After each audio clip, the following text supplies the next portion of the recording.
In this video, I'm going to check out the BlackVue AI-powered driver monitoring camera, the DMC200. The DMC200 is included in the DMS offerings or driver monitoring system offerings from BlackVue, which include a DR900X 2-channel DMS Plus, the DR750X 2-channel DMS Plus, and the DR750X 2-channel DMS LTE Plus. Pittasoft did provide a BlackVue DR900X 2-channel DMS Plus dash camera for me to review free of charge, but I'm allowed to say anything I find good or bad. So, let's get into it.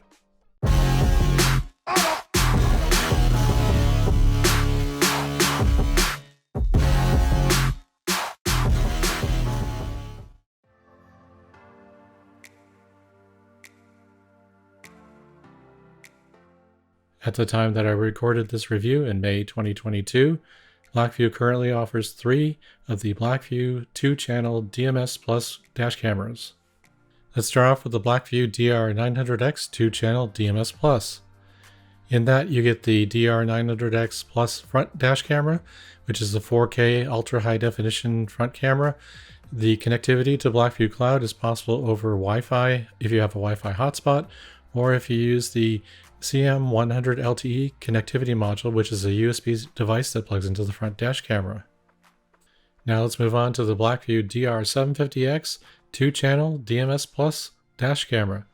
It has a 1080p full high definition front dash camera that records at 60 frames per second. It has the same connectivity options to the BlackVue Cloud over a Wi-Fi hotspot, or again using the USB connected CM100 LTE connectivity module. And finally, we have the BlackVue DR750X 2-channel DMS LTE Plus dash camera. This again has the 1080p full high definition 60 frames per second front camera. And since you see LTE right in the product name, you have 4G LTE connectivity built right into the front dash camera. There's no need for an external CM100 LTE connectivity module. You can use this camera to do all of that by itself. When you purchase a BlackVue 2-channel DMS Plus product, you get the front camera of the type you've selected for that product bundle, plus the DMC200, a 2-wire power cable to power the DMC200, a video cable to connect the DMC200 to the rear camera port on the front camera, and the user guide. The coaxial cable used to connect the DMC200 to the front camera is 3 meters in length. The length is shorter than the typical 2-channel installation since the front camera and the DMC200 are co-located in the front of the vehicle. The DMC200 is powered by its own 2-wire power cable and 2-pole connector into the back of the DMC200. You connect the red wire to a battery or constant power, unlike the 3-wire harness for the front camera, which uses the yellow wire for the battery or constant power.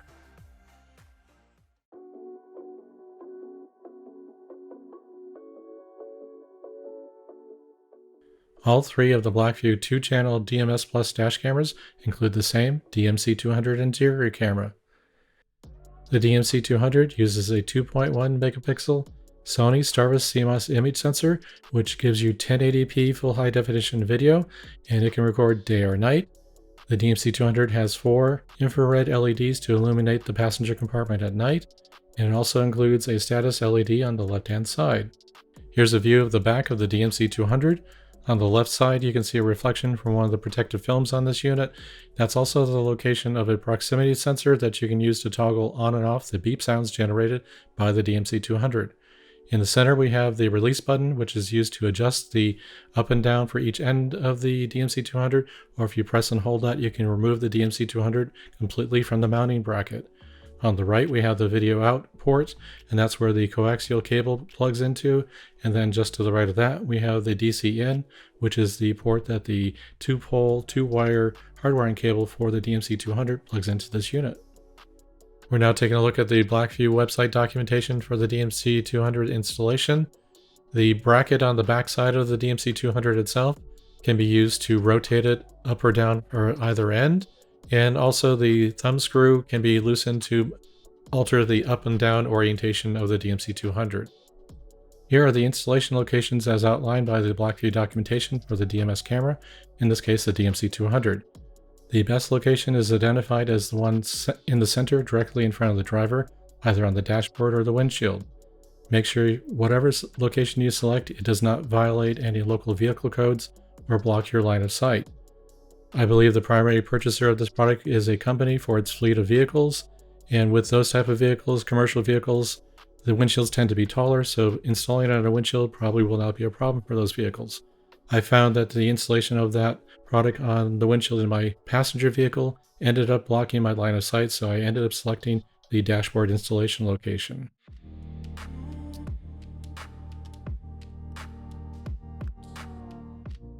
Here's some sample footage from the DMC200 interior camera.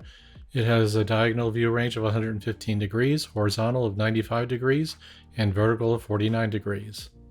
This camera is using the Sony Starvis image sensor, recording 1080p full high definition video at 30 frames per second, which is better than the DR900X 3-channel Plus dash camera. The interior camera for that one was only recording at 720p. Here's a nighttime video example from the DMC200 camera. You can see that the infrared LEDs are on. Some of that light's being reflected by the steering wheel. Can't avoid that though with the dashboard installation location, and that does cut off some of the illumination of the passenger compartment as well at night.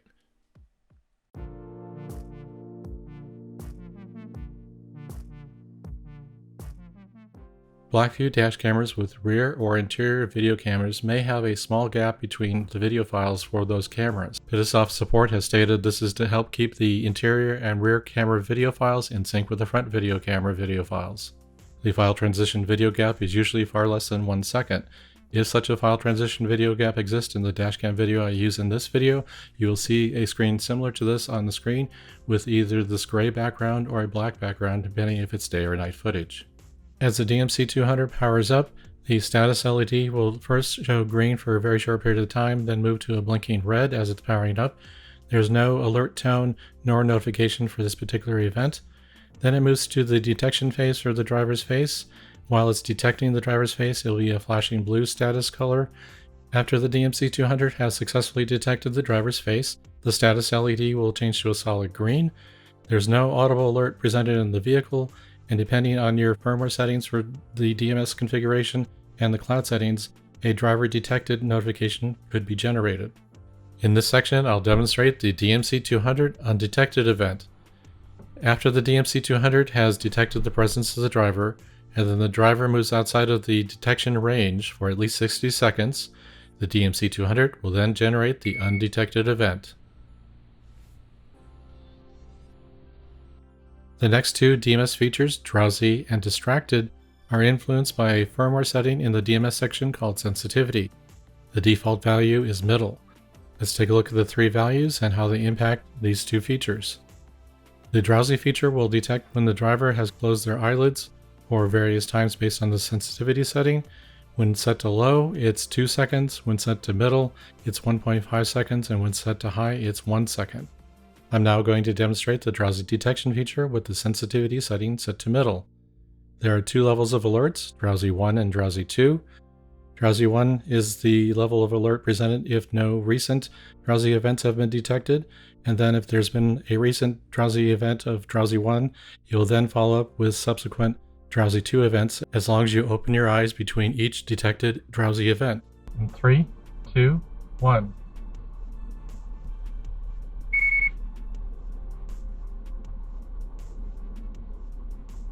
Open my eyes. I'll do another drowsy test, which will be drowsy 2.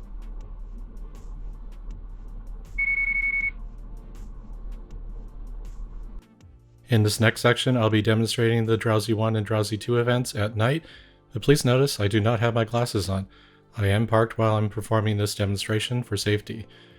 The reason I'm taking my glasses off is I do detect a problem with my glasses on, with the infrared LEDs in the DMC200 reflecting off my glasses, causing a problem.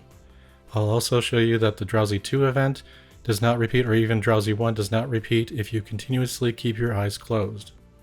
I'm now going to close my eyes. Okay, that's it. The fact that I'm wearing glasses is not helpful.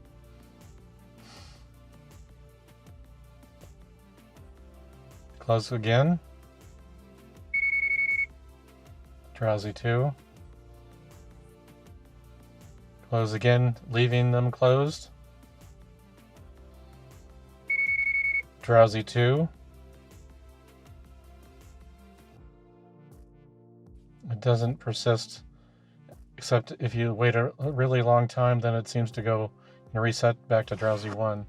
So I'm going to open my eyes. I'm going to try that same thing with my glasses back on. Glasses are back on. Let's look forward for a little bit here. Close my eyes.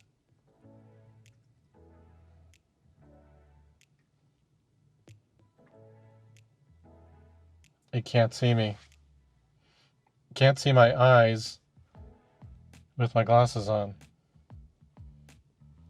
Based on the live view, I've got an infrared LED reflection right in my main, almost in the center portion of my lenses, causing it to obscure my actual eyelid movement. Be sure to check out the final thoughts section, where I'll discuss this drowsy detection issue at night wearing glasses with the infrared LEDs from the DMC200, and my thoughts on how it doesn't persist in alerting the driver if you keep your eyes closed continuously. Now let's look at the distracted driver detection feature. When the driver moves their head left or right more than 50 degrees and holds it for the number of seconds listed on each of the sensitivity settings, it will be considered a distracted driver event. Also, if the driver tilts their head downward to look downward, that's supposed to be considered a distracted driver event, but often I have found that to be detected as a drowsy event. Please see the note in the documentation on the right-hand side there. Among the functions, distracted and hand distraction functions are not available if the GPS is under 5 km per hour or 3 miles per hour. I've also found that if the GPS has not obtained a GPS signal lock, it's also available at that point in time. I'm testing the distracted driver detection by turning my face to the left more than 50 degrees. And next I'm going to be attempting to test it by looking downward partially and then fully, but we'll see a misdiagnosis of it as being a drowsy event. So now I'll look further down.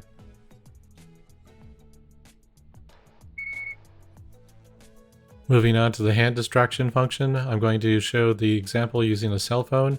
Unlike the documentation stating 20 seconds, it always seems to be 15 seconds, and this example is showing that 15-second time period.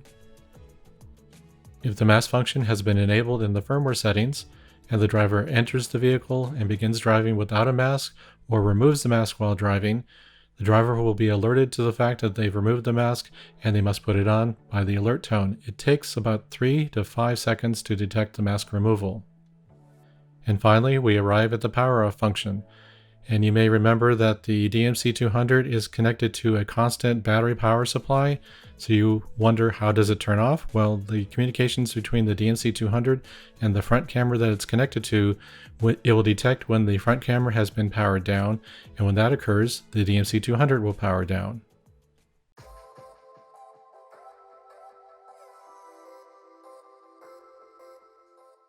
Any of the BlackVue front dash cameras that support the driver monitoring system will include a section in their firmware settings called DMS. First off, we have the driver detection box setting that determines whether the box around the driver's face appears in the recorded video from the interior camera. The next set of DMS configuration settings are for which of the DMS detection functions are enabled. You have the choices of drowsy, distracted, undetected driver, hand distraction, and mask. Next, we have the DMS camera records in parking mode, so you can toggle whether the camera in the DMC200 records in parking mode or not. Next, we have the LED setting. This determines whether the LED on the DMS device is enabled or disabled. Next is the sensitivity setting. This applies only to the drowsy and distracted driver functions, and it has values of low, middle, and high, with the default value being middle. And we arrive at the last DMS setting, which is the volume for the DMS device. It ranges from off to 3 with a default value of 2. When using a DMS-enabled dash camera with the BlackVue cloud service, there are some DMS-specific settings in the live event upload and push notification sections of the cloud settings that you'll probably want to take a look at. If you would like any of the videos generated by the DMS detection functions uploaded to the BlackVue cloud service, make sure that the general feature itself, the live event upload feature, is enabled. In the Live Event Upload DMS section, you can enable or disable only 4 of the DMS functions, that is undetected, drowsy, distracted, and hand distraction. You cannot enable or disable the mask detection function for Live Event Upload. Now let's move on to the push notification section of the cloud settings. Just like with the Live Event Upload setting, make sure the push notification setting is enabled. In the DMS section of the push notification settings, you can determine which of the DMS detection functions will result in a push notification being sent to your Android or iOS device.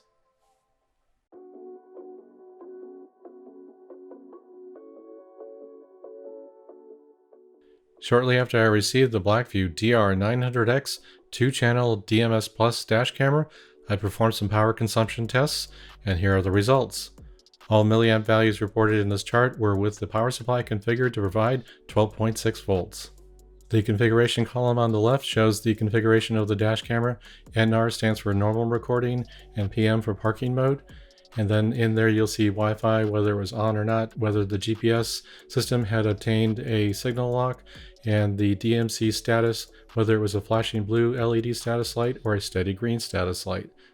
Just to the right of the configuration column are 4 pairs of columns showing the minimum milliamp value and maximum milliamp value for that particular configuration or device.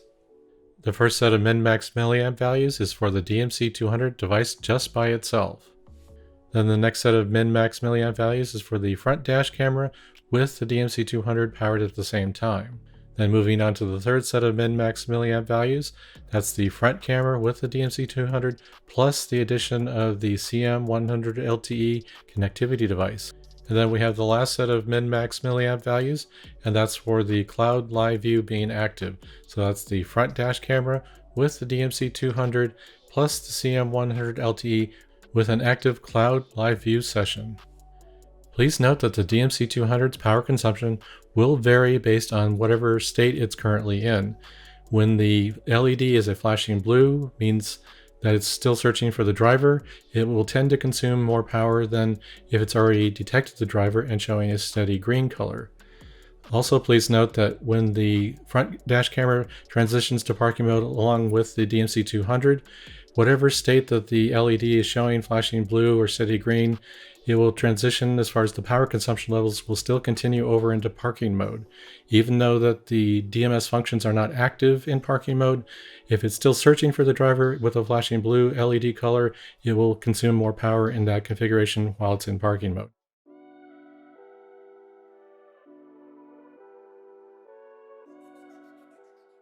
Here are my final thoughts for the driver monitoring system dash cameras from BlackVue, listing the pros and cons.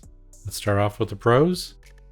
The BlackVue Driver Monitoring System AI logic in the DMC200 provides a large number of driver detection functions to monitor their behavior to make sure they're performing at the level that you require of them while driving the vehicle. A DMS sensitivity setting is provided to allow the user to configure sensitivity for the drowsy and distracted driver functions. Depending on your front dash camera requirements, BlackVue offers 3 different versions of the 2-channel driver monitoring system dash cameras. Please remember that if you're going to use one of these dash cameras with the BlackVue cloud service, the DR900X 2-channel DMS Plus and the DR750X 2-channel DMS Plus will require a Wi-Fi hotspot or the use of the BlackVue CM100 LTE connectivity device. The third offering, the DR750X 2-channel DMS LTE Plus, has its own 4G LTE modem, and you can connect to the BlackVue cloud using that. Let's start off with my list of the cons that I found for the DMC200, and the first one being the installation bracket for the DMC200 had a fair amount of slop in it. You push the button in the back to allow you to rotate it and adjust it, but when you release that, it's supposed to be a nice tight fit. But as you can see here in the video that I'm showing on the right, you can move it up and down. I ended up using a piece of noise reduction felt, a fairly thin piece, inside of that bracket to reduce the movement to allow me to perform my testing. Hopefully this is fixed in future units, or it's just my unit that has the issue. In the DMS function section of the video, I demonstrated the drowsy function with a daytime and nighttime example, and I also pointed out a problem at night I wear eyeglasses to drive, and at night my eyeglasses were reflecting the infrared LED light coming from the DMC200, and that seemed to cause the AI logic in the DMC200 to not be able to see my eyelids close. And no matter how long I kept them closed, it wasn't detecting it. As part of that demonstration, I removed my eyeglasses since I was parked, and I was able to demonstrate the fact that the drowsy detection logic worked at that point in time. I was able to trigger a drowsy 1 and then a drowsy 2 event. So there is a problem with reflection of the infrared light. It may be the placement on the dashboard or potentially wherever you place it in your vehicle. If you wear eyeglasses, this could be an issue for you. On a recent trip with my vehicle, the front camera, the DR900X Plus, thought it was about to overheat or potentially overheating and started to display the HT for high temperature in the status line. And I can't say that I agree with that because the temperature outside was 60 degrees Fahrenheit. The inside temperature of the vehicle was 90 degrees Fahrenheit. Just prior to the high temperature warning showing up in this recorded video status line, I had tried to access the camera because there was an impact notification in parking mode.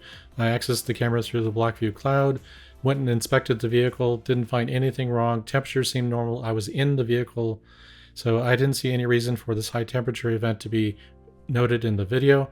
Plus, it continued for the next 45 minutes or so while I was driving the vehicle. Air conditioning was on. There was no reason this camera should have been reporting a high temperature event.